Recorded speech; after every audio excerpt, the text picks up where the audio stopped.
On July 7, 2018, thousands of protesters joined Father Michael Flager, the St. Sabina Catholic Church congregation, and the Auburn Gresham community in a shutdown of the northbound Dan Ryan Expressway. Despite intimidation tactics used by state and local police, people of all colors from all across the city of Chicago came together to get the attention of lawmakers with a set of demands. 1. Resources for our communities. 2. National common sense gun laws. 3. Jobs. 4. Excellent schools. 5. Economic development. No matter the protesters' religious views, everyone agreed that these demands were important and that the Dan Ryan shutdown was a necessary move to let government officials know that the tide was beginning to turn.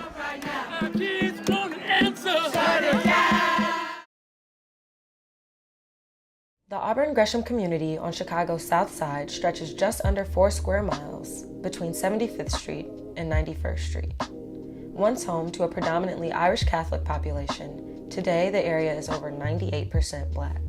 St. Sabina, founded in 1916, led an initiative to rehabilitate the neighborhood and build peaceful relations between the community's multiracial residents. Oh yeah, I feel like that when people come together and protest, that brings more unity within the community, yeah. and that also brings more trust within the community. So when people begin to trust each other and trust the corporations within the community, then they begin to communicate what they see. So the code of silence is non-existent at that point. I think some of the change we're going to see is, years ago we fought against drug paraphernalia. We fought against the targeting of children by the alcohol and tobacco industries, and we got them to stop. We put the biggest billboard company in America out of business because of their targeting.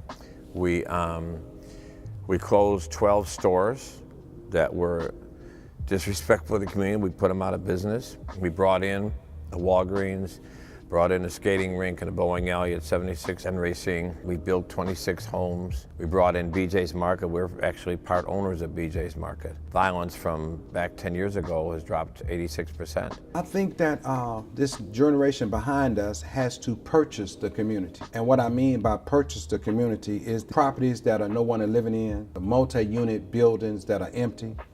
I think the young people are going to have the mindset that they're going to own their community, not take, if they're going to say they're going to take ownership of it, then they have to own what's in it. Own the stores, own the properties, and so they can develop the community if they own it. Renters don't develop communities. People that own the community develop the community.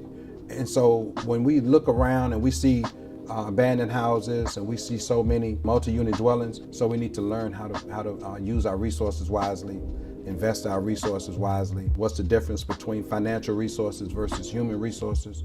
What's the difference between human capital versus financial capital? And how do you use them both to get to the means or the ends by which you want to? Minister Johnny Banks, the founder and executive director of A Knock at Midnight on Chicago's South Side, discusses how he feels the youth can prepare to take over his legacy in the future. Knock at Midnight is actually, one person's opinion, one of the most powerful sermons by Dr. King. It comes from it's biblical. It comes from the book of Luke, 11th chapter, 5th verse, which just simply asks a question, who has a friend that will go for you at midnight? And so this organization is built around those principles of being there for people in some of the darkest times of their lives. I just came up with the name Brave because that's what it takes for these young people to be in order to speak out against violence and social injustices. I feel youth need to join groups such as Brave or any other thing, not only because Brave brings connections as well as mentoring as well as other aspects and keeps you out of the streets. I think many youth just need to be involved in something extracurricular because you have to have something to do in your free time or else you might end up doing illegal things, things that are just not truly beneficial to you. So one of the things we try to do here is work with young people, trying to help them find employment, not only just get off the street, but they need something to do that creates resources for themselves. The lack of resources such as healthy food options, jobs, and proper education have failed and continue to fail Black communities. Through the activism and leadership of involved community members, The Auburn Gresham community is standing up against the social injustices that affect communities all across the city. We expect more people to rise up and actually do something about it. There's a lot of people at home that are not really doing anything because they feel like it's not really affecting them, but it affects us. Our communities, it affects every single one of us. We live here too. Our lives matter too, and their lives matter too. I think where the community goes is where we demand and push it to go. I mean, if we're waiting for a governor or a mayor to lift these neighborhoods up to be what they should be, it's not going to happen. You have to force them. The park was full of trash, where people from nearby has just trashed the park. We had to initially clean up the park with brooms just for the children to be able to play. So I think that's very unacceptable that our children really, it's already that so much violence in Chicago, but then for our children not to even have a safe place to play. Our neighborhoods are kind of dirty, so like cleaning it and stuff, jobs. Like I think if somebody had a job and they had money and they had a positive way to put food on their table for themselves and for their family, some of this stuff wouldn't be going on. I want to be a part of a change that's going to be happening within the communities that are on the South and West Side. I want to be a part of something that's going to enforce the change within the communities. I want to be a leader in my community because I feel like it's not enough. If I could be a leader and show you my age or in my age range to actually lead and not follow and actually want change that's happening in your community, then I will feel like just strong, like, because I don't feel like it's enough leaders. It was something that we did on the damn round. We gave around chalk for people to write down enough or write down something that believe is true. And some people actually wrote down their lost ones. I do a lot of prison abolition work and a lot of food justice work along the lines of food access and food justice. You know what I mean? Trying to educate people on nutritional options as far as eating, because a lot of neighborhoods around this neighborhood is a food desert. This neighborhood is definitely a food desert as well. It's not any fruit, any fresh fruits, vegetables, or any, it's not too many places that utilize the green space that we do have. We have quite a few young people that's been with us since they were 11 years old.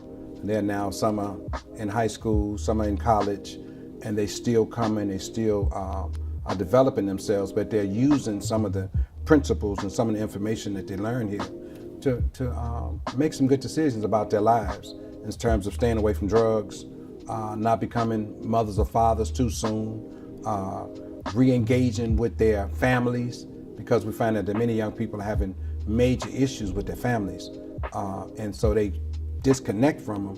And so we push that whole relationship to be whole, to be productive, so that, because just like the young people need their parents, parents need their children as well.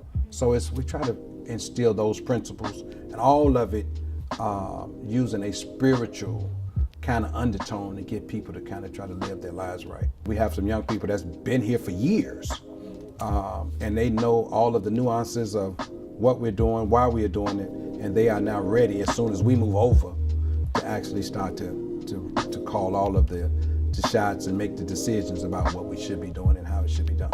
Unbelievable youth here, youth and young adults that are, we've been training them. We train them in social justice classes, train them in the principles of leadership with Dr. King, training them all to be leaders in their own right, to be leaders in their block, amongst their peers, in their schools. So yeah, I'm extremely proud of the young people, and they far surpass, what I was hoping for and seeing them. And now they're really leading this fight for justice. In order for there to be change, we have to take action ourselves. Waiting for help leads us nowhere, but coming together as one can start a wave of change.